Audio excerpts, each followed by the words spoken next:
So very good morning to my dear students. We have started the chapter New Kings and Kingdoms. अभी तक हमने ये पढ़ा था कि जो kings हैं, they pass their rule from one generation to other generation. ठीक है? तो जो king होता है उसका son आगे चल के king बन जाता है, उसके बाद next उसका son आगे चल के king बन जाता है. But by this time, some new dynasties were formed, some new kings were emerged. अब वो इमर्ज कैसे हुए थे कि जो किंग्स थे उनके अंडर कुछ वॉरियर चीफ्स थे या बहुत ही बिग लैंडलॉर्ड्स थे. So the kings used to call them samantas. Slowly and gradually these samantas gained the power. They became more powerful. तो उन्होंने अपने आप रूल करना स्टार्ट कर दिया. They started ruling over that area independently. तो इसके लिए some of them performed some rituals like हिरण्यगर्भा, ताकि पता लगे कि नाउ अब वो किस वर्ण से बिलोंग कर रहे हैं. They belong to Kshatriya varna. Now it's your time. Just raise hand. Just tell me the name of the ruler who performed the ritual of Hiranyagarbha.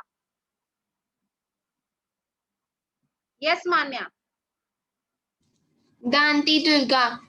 Danti Durga. Very good. So now who is going to tell me the rulers, those who formed their kingdoms in Karnataka and Rajasthan, but they were not Kshatriyas by birth, they were Brahmanas. Okay, Sahajveer. Sahajveer. Kadamba, Kadamba.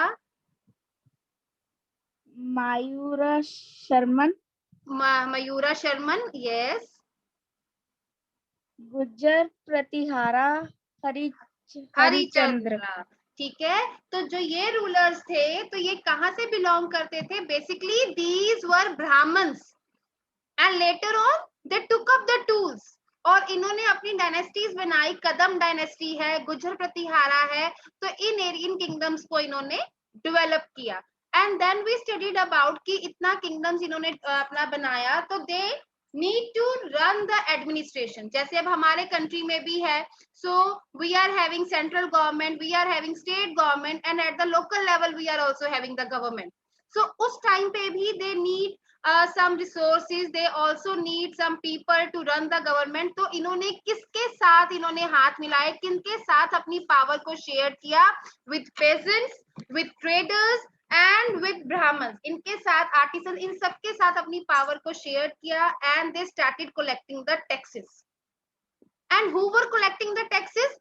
the members of influential families. जो rich families के persons थे वो इन sources से taxes को collect कर रहे थे. and these taxes were collected. so where these taxes were used? in the construction of temples, forts and on the army. army किस लिए? to fight wars. लड़ाइयां लड़ने के लिए, है ना? they use these all these things. तो अभी तक हमने इतना पढ़ा. now we are going to continue with the topic. So as I already told you, so they collected the taxes. Now there is one box in this chapter on page number 18. The same box that I am on my screen. So you can also have in your book 400 taxes. 400 तरह के अलग अलग taxes. इस chapter में हम चोला dynasty के बारे में डिटेल में पढ़ेंगे. पर एक इंस्क्रिप्शंस मिली है. इंस्क्रिप्शंस आपको पता होगा कि जो हार्ड सरफेस पे लिखा जाता था, स्टोन्स पे, क्ले टैबलेट्स पे लिखा जाता था. तो चोलास जो थे उनके बारे में इंस्क्रिप्शन मिली है जहां पे बताया कि दे इम्पोज 400 टाइप्स ऑफ टैक्सेस. सुनने में अजीब लगता है, 400 तरह के टैक्स. कैसे टैक्स? एक टैक्स था वेटी. वेटी मतलब taken not in cash but in the form of forced labor. मतलब आपने कैश नहीं देना होता था, आपसे काम करवाया जाएगा. दूसरा टैक्स था कदम्बई. ठीक है, कदमामई. इसका ये था लैंड रेवेन्यू की, जो जहां पे आप एग्रीकल्चर कर रहे हो तो उसके ऊपर टैक्स. अब और भी कई तरह के टैक्स थे जो आपको लग सकता है कुछ फनी से टैक्स थे. Like on thatching the house. अगर आप अपने हाउस की रूफ को मेंटेन करवा रहे हो, रिपेयर करवा रहे हो, then also the people they had to pay the tax at that time. Use of a ladder to climb palm trees, palm trees चढ़ने के लिए अगर आपने लैडर ली है, then they had to pay the taxes. Assess on succession of family property, अगर किसी boy को, अगर किसी बेटे को अपनी फैमिली प्रॉपर्टी में से हिस्सा मिलता है या फादर के बाद वो उस प्रॉपर्टी को ओन करता था, तो उसको भी टैक्स देना पड़ता था। तो ये कुछ टैक्सेस के बारे में बात की गई है, बट उस टाइम पे उन्होंने the kings they imposed 400 different types of taxes। सुन के भी बहुत फनी लगता है कि मतलब अगर आप अपने घर की रूफ रिपेयर करवा रहे हो, then the people they had to pay the taxes. अगर आपने पाम ट्री पे चढ़ने के लिए लैडर ली है, then they had to pay the taxes. अगर आपको प्रॉपर्टी राइट मिला है, आपको फादर की प्रॉपर्टी में राइट मिला है, तो उसमें भी उनको टैक्स देना पड़ता था। सो these type of taxes were imposed, और those who were collected the taxes, उनकी जो पोस्ट थी that was hereditary, passed from generation to generation। and same in the army, army में भी सेम पोजीशन थी, ठीक है। और आज के टाइम पे भी देखो, अब हिस्ट्री है but we can relate it with the present time, है ना। हम इसको प्रेजेंट टाइम के साथ भी रिलेट कर सकते हैं। How we can relate it with the present time? Present time also government collect the taxes, है ना। कई तरह के टैक्सेस इंपोज करती है, सेंट्रल गवर्नमेंट के टैक्सेस हैं, स्टेट गवर्नमेंट के टैक्सेस हैं, लोकल गवर्नमेंट के टैक्सेस हैं। And in the previous class we studied it कि पंचायत किस तरह के टैक्सेस लगाती है, म्युनिसिपल कॉर्पोरेशन किस तरह के टैक्सेस लगाती है। और in 7th class we are going to study about the state government in civics, ठीक है। तो जो टैक्सेस की जो परंपरा है ना, वो पास से ही चलती आ रही है, मतलब एंशियंट टाइम से, हिस्ट्री से ही चलती आ रही है, जिसको हम अभी फॉलो कर रहे हैं। पहले मोनार्की थी, किंग्स क्वीन रूल कर रहे थे, दे इम्पोज द टैक्सेस, ठीक है। But now the government is going to impose the taxes, government हम पे टैक्सेस लगा रही है, ठीक है। हाँ, टैक्सेस थोड़े डिफरेंट थे, ये नहीं कि घर की रूफ हमने मरम्मत करवाई है, उसकी रिपेयर करवाई है तो उसका टैक्स दे दो। बट अब हम प्रॉपर्टी टैक्स करते हैं, है ना। Municipal corporation collects the property tax from us. So अब टैक्सेस का जो जो कलेक्शन है, जो नेम है, that is totally different. Okay, now the next topic that we are going to start is prashastis and land grant। prashastis, prashastis होता था in praise of। उस टाइम पे, जब पहले के टाइम पे जो किंग्स होते थे ना, उनको लगता था कि हमारी कोई बटरिंग करे, हमारे बारे में अच्छा अच्छा लिखे। So there were the people those who wrote poems, those who wrote songs for them, या उनकी मतलब प्रशंसा में कुछ ना कुछ लिखते थे, तो दैट वर प्रशस्ति, मतलब इन प्रेज ऑफ। और जब भी ये जो प्रशस्ति लिखी जाती थी ना, वो मोस्टली ज्यादातर ट्रू नहीं होती थी, कुछ सच्चा कुछ झूठा, मतलब अपने आप को डिपिक्ट करते थे, बताना चाहते थे। कैसे बताना चाहते थे कि they were very much brave, courageous. जो किंग होते थे वो अपने आप को डिपिक्ट करना चाहते थे कि हमने बहुत बड़ी बड़ी लड़ाइयां लड़ी हैं, हमने बहुत ज्यादा एरियाज को कंकर किया है, हम बहुत ही ज्यादा ब्रेव हैं, हमें बहुत ज्यादा करेज है। So these type of things were written at that time, जिसको कहा जाता है प्रशस्ति, इन प्रेज ऑफ। किसकी प्रेज में लिखी जाती थी? किंग्स की प्रेज में, ठीक है।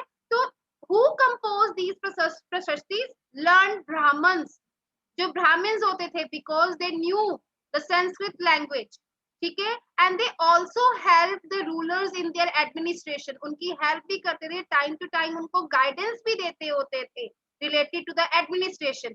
सो दे रोट द प्रशस्ति, और basically these prashastis were written to get rewards. जितनी ज्यादा प्रशंसा करेंगे किंग, उनसे खुश होके उतने ही ज्यादा रिवॉर्ड देगा, उतना ही ज्यादा खुश होके उनको प्राइज मिलेगा, ठीक है। Now the next is the kings often rewarded Brahmins by grants of land. अब क्या प्राइज मिलता था उनको, क्या रिवॉर्ड मिलता था?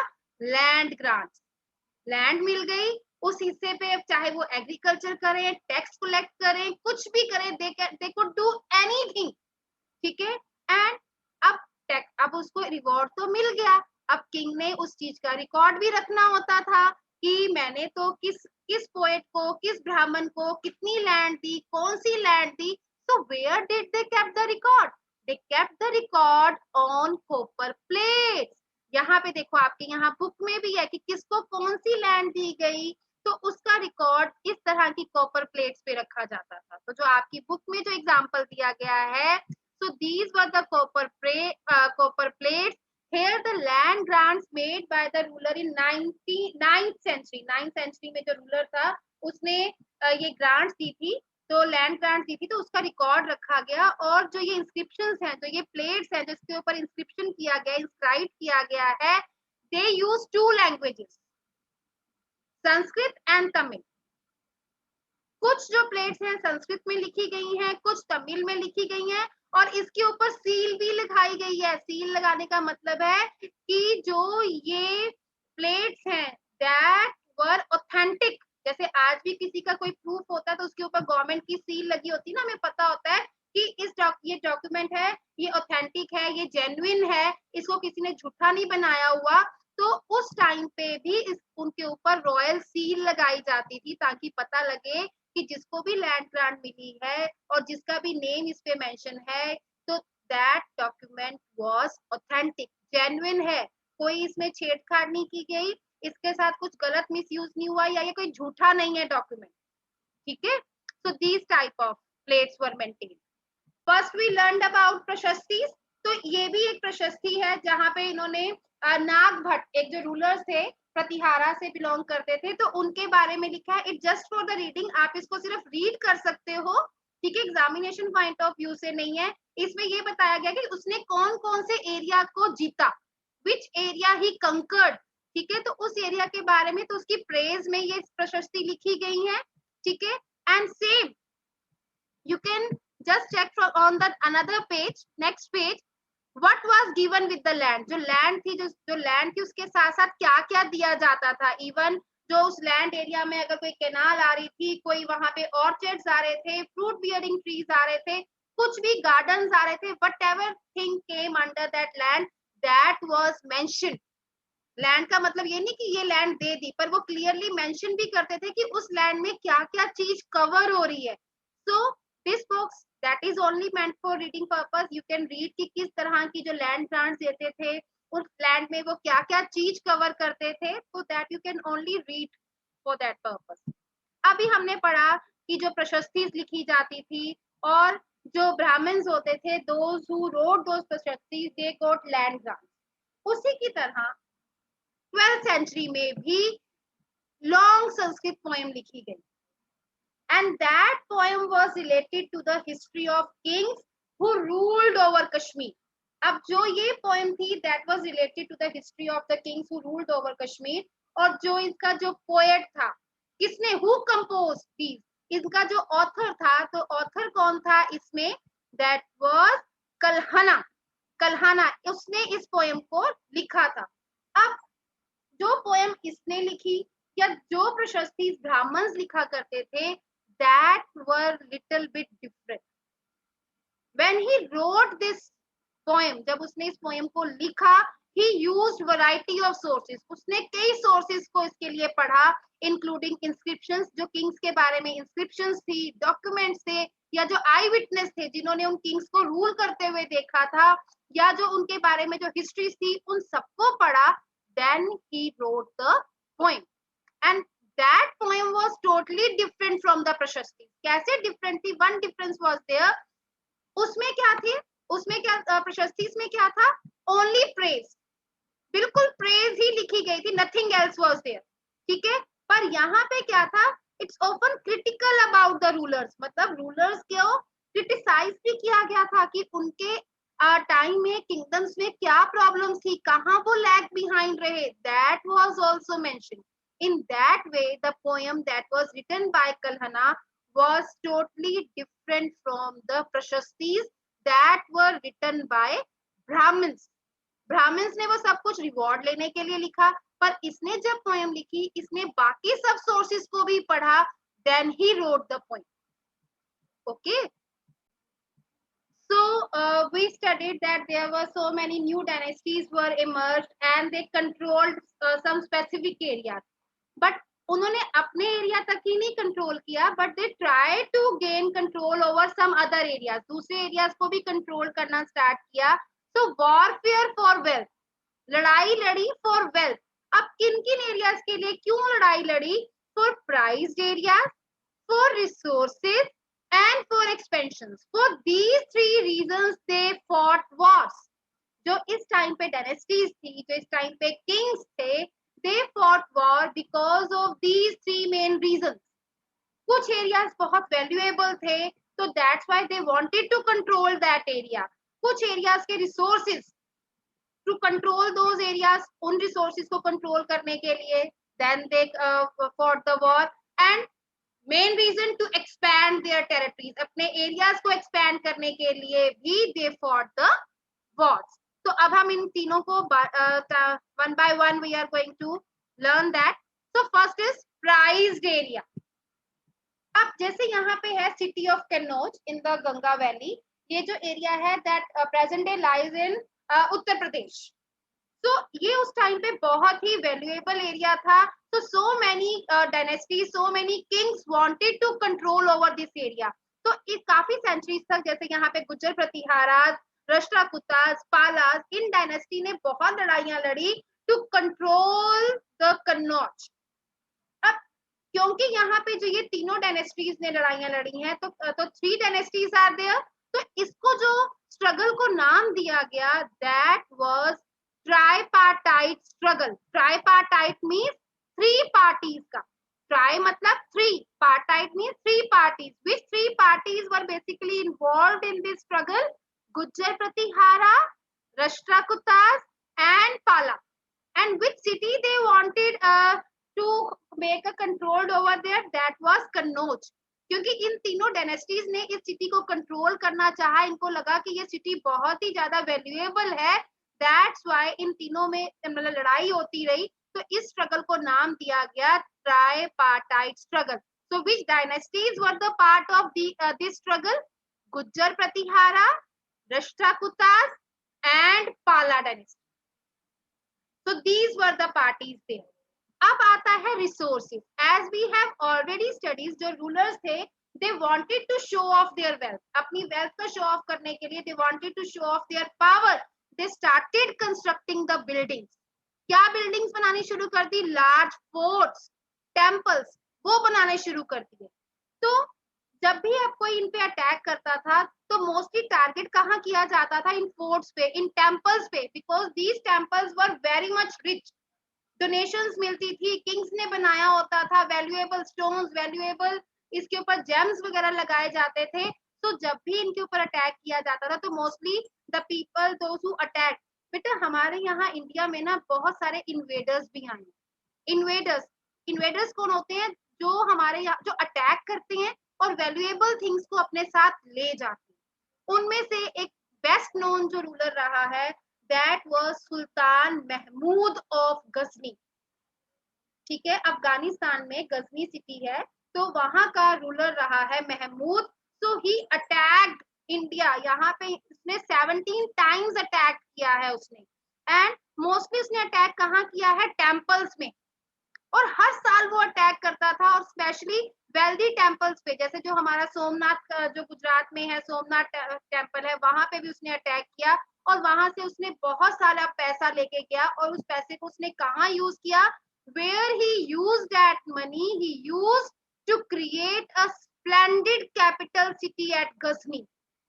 अब जो ये रूलर था, तो ही रूल्ड फ्रॉम 1997 टू 1030. तो इसका जो पूरा एम्पायर था, कहाँ कहाँ पे एक्सटेंड था? सेंट्रल एशिया, जो ये Uzbekistan, Kazakhstan, Iran, north western India, जो हम पाकिस्तान, अफगानिस्तान की बात करते हैं, तो यहाँ तक इसका एम्पायर था. तो इसने हमारे सब कॉन्टिनेंट में, इंडिया में भी बहुत बार यहाँ पे अटैक किया. और यहाँ पे जब भी उसने अटैक किया, तो टारगेट किसको बनाया? टेम्पल्स को. क्योंकि उनको पता था कि यहाँ के जो टेम्पल्स हैं बहुत ही वेल्दी हैं, बहुत ही इनके पास मनी है. सो ही अटैक देयर. और जो भी वहां से मनी होती थी, उसको लूट के ले जाके कहाँ पे उसने स्पेंड किया?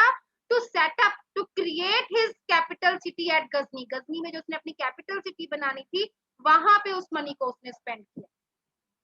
ठीक है, तो मैंने आपको बताया कि जो ये किंग्स थे, तो ये वॉरफेयर, ये क्यों लड़ाइयां लड़ते थे? पहला रीजन मैंने आपको बताया, फॉर द प्राइज्ड एरिया, जिनकी बहुत ज्यादा वैल्यू होती थी. फॉर द रिसोर्सेज, कि इनके ऊपर अटैक क्यों किया जाता था? To gain more and more wealth. और जो इन्वेडर्स होते थे तो इनका मतलब, इनका मेन मोटिव ही होता था कि हम कितनी ज्यादा जो वेल्थ है यहाँ से लूट कर ले जाए, ठीक है। So I hope till here everything is clear to you. So next we will going to continue tomorrow. So read this chapter up to page number 21.